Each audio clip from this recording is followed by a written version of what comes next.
সংবাদ সবাইকে স্বাগত জানাচ্ছি। আমি ফিরোজ তোহা। শুরুতেই সংবাদ শিরোনাম জানিয়ে দেব এই মুহূর্তে হাতে পাওয়া সকালের সর্বশেষ গুরুত্বপূর্ণ আপডেট বাংলা সংবাদ। শুরুতেই থাকছে আটকে আছে বিএনপি নেতা সালাউদ্দিনের দেশে ফেরা। একের পর এক জটিলতায় ভারতে আটকে আছেন বিএনপি নেতা সালাউদ্দিন আহমেদ।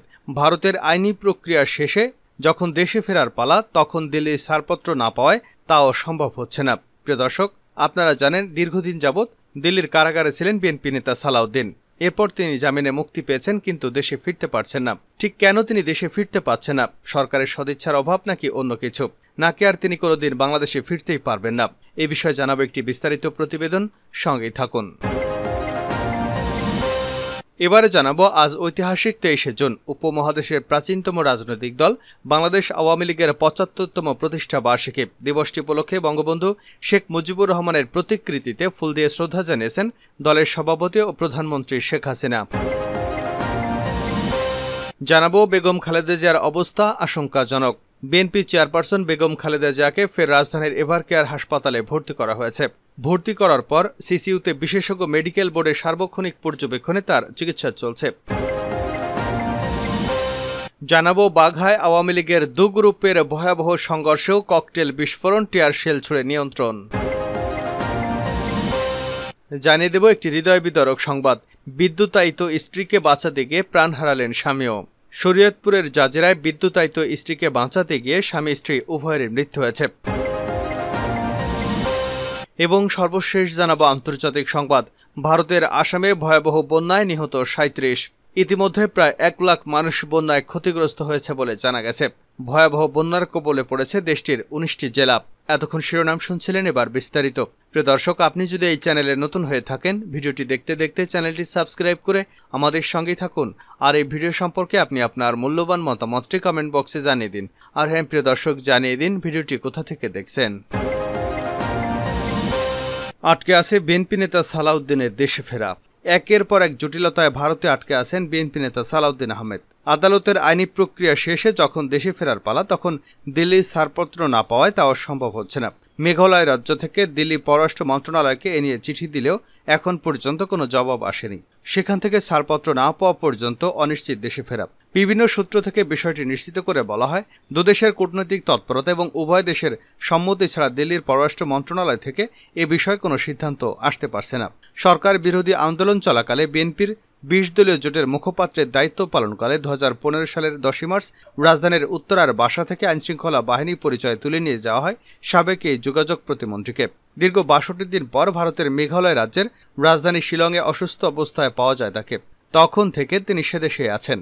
দল ও পরিবারের পক্ষ থেকে জানানো হয়, মেঘালয়ের শিলংয়ে স্থানীয় পুলিশ সালাউদ্দিনকে উদ্ধারের পর সেখানকার একটি হাসপাতালে ভর্তি করে এবং বৈধ কাগজপত্র ছাড়া ভারতে প্রবেশের অভিযোগে ফরেনার্স অ্যাক্ট অনুযায়ী তাকে গ্রেপ্তার দেখায়। একই বছরের 22শে জুলাই ভারতের নিম্ন আদালতে আনুষ্ঠানিকভাবে তার বিরুদ্ধে অনুপ্রবেশের দায়ে অভিযোগ গঠন করা হয়। প্রায় 3.5 বছর মামলার কার্যক্রম চলার পর 2018 সালের 26শে অক্টোবর অবৈধ অনুপ্রবেশের দায়ে করা মামলায় আদালত নির্দোষ সাব্যস্ত করে খালাস দেন সালাউদ্দিন আহমেদকে। 6 মাস পরে আবার ভারত সরকার ওই রায়ের বিরুদ্ধে আপিল করে।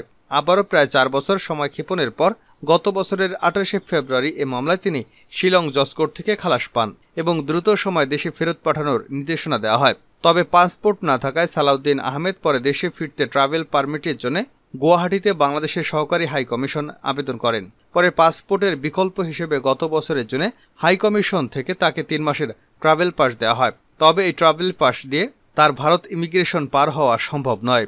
এদিকে আদালতের রায় সংযুক্ত করে মেঘালয় সরকার এ বিষয়ে গত বছরের 24শে মার্চ দিল্লির পররাষ্ট্র মন্ত্রণালয় সালাউদ্দিনকে দেশে ফেরত পাঠাতে ছাড়পত্রের জন্য চিঠি দিয়েছিল। এর আগে 2018 সালে যখন ভারতের বিচারিক আদালত থেকে তিনি রায় পেয়েছিলেন, তখনও মেঘালয় সরকার এভাবে চিঠি দিয়েছিল। তবে তখনও ভারতের পররাষ্ট্র মন্ত্রণালয় জবাব দেয়নি। অভিযোগ করে সালাউদ্দিন আহমেদ সমকালকে বলেন, বাংলাদেশ সরকারের অনুরোধের পরিপ্রেক্ষিতে হয়তো দিল্লি সরকার তাকে ছাড়পত্র দিচ্ছে না। এছাড়া আর কি হতে পারে? কেন্দ্রীয় সরকারের অনুমোদন না পেলে মেঘালয় রাজ্য সরকার কোনো বিদেশিকে এভাবে নিজ দেশে পাঠিয়ে দিতে পারে না। দেশে ফেরা এখন সরকারের সিদ্ধান্তের উপর নির্ভর করছে। বাংলাদেশ সরকার এ বিষয়ে উদ্যোগ নিলে আমার দেশে ফেরা সময়ের ব্যাপার মাত্র। দেশে ফেরা সরকারের সিদ্ধান্তের উপর নির্ভর করছে, এখানে আমার হাতে কিছু নেই।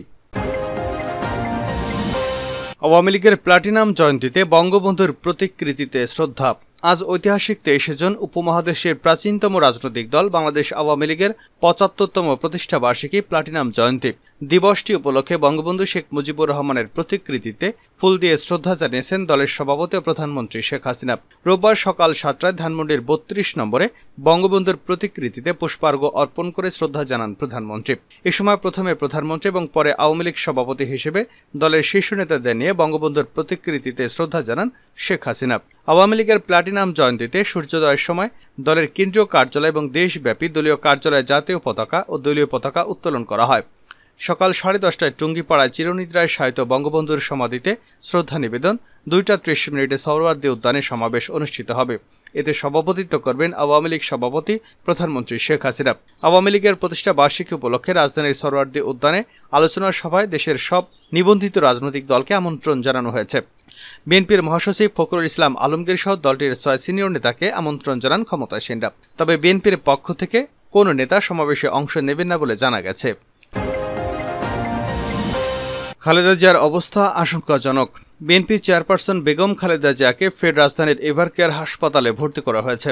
ভর্তি করার পর সিসিউতে বিশেষজ্ঞ মেডিকেল বোর্ডের সার্বক্ষণিক তত্ত্বাবধানে তার চিকিৎসা চলছে। শুক্রবার রাত 3:30টার দিকে বেগম খালেদা জিয়া এভারকেয়ার হাসপাতালে ক্রিটিক্যাল কেয়ার ইউনিটে ভর্তি করা হয় বলে জানিয়েছেন তার ব্যক্তিগত চিকিৎসক ডক্টর এসজেডএম জাহিদ হোসেন।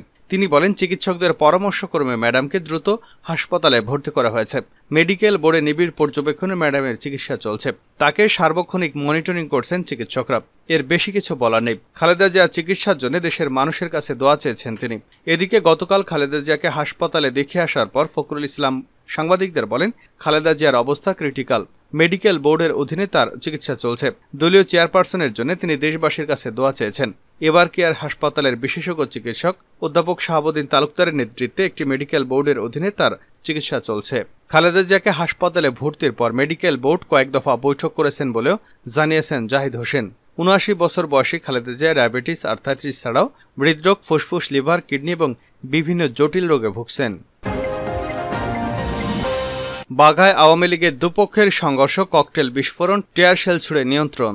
রাজশাহীর বাঘায় আওয়ামী লীগের দুপক্ষের কর্মী সমর্থকদের মধ্যে ব্যাপক সংঘর্ষ হয়েছে। একই স্থানে দুপক্ষের ভিন্ন কর্মসূচি ডাকার পর এই সংঘর্ষ বাধে।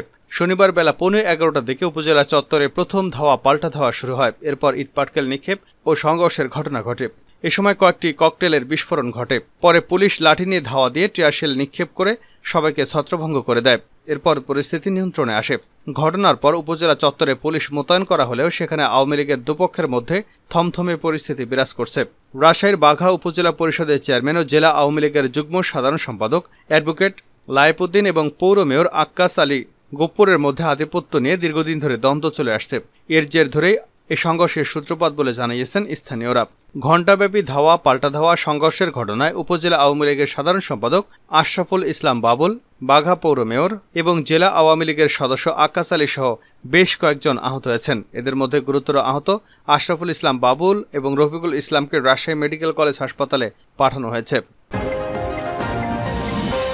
শেষ করছে আন্তর্জাতিক সংবাদ দিয়ে। ভারতের আসামে ভয়াবহ বন্যায় 37 জনের মৃত্যু।